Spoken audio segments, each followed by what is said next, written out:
Anatin'izay indrindra raha nodinantsika eo anatin'ny sehatra ara-tsosialy natomboka ny farika ambin'ny folo ny volana jona teo ary hatratra amin'ny volana jolay ny fanadihadiana ifotony eny amin'ny ivony Tantsaha ao anatin'ny faritra Antsinanana tanjon'ny CNAPS sy ny tranobe ny Tantsaha ary ny faly export moa ny ametraka fiahiana ara-tsosialy ho an'ny mpamboly ny mpiompy ary mpanjono ao amin'ny faritra Antsinanana sy Analanjiro.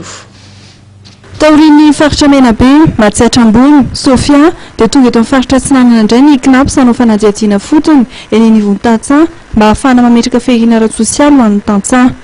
Miompana amin'ny andavanandron'ny Tantsaha, ny fidiram-bolany sy ny vola mivoaka amin'izy ireo no votoato ny fanadihadiana. Ahoana no ahafahana mametraka fisotroan-dronono amin'ny Tantsaha raha tsy fantatra ny andavanandron'ny fiainan'izy ireo, hoy hatrany ny tompona andraikitra eo anivon'ny CNAPS.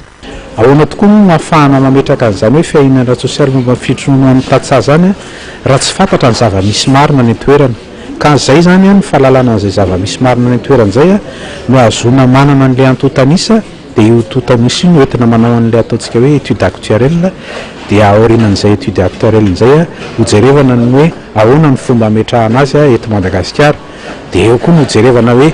iza no organisme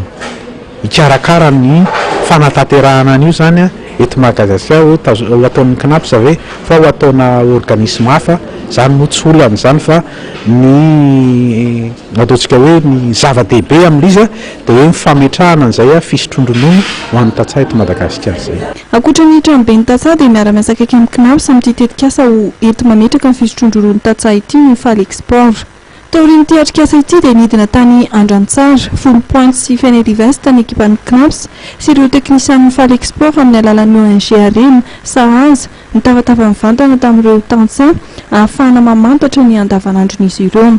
Arakarak'izay vokatry ny fanadihadiana no hanaovana ny kajy entina avadika ho tolo-tanana ahafahana mametraka ho avy azo antoka ho an'ny Tantsaha manerana ny nosy.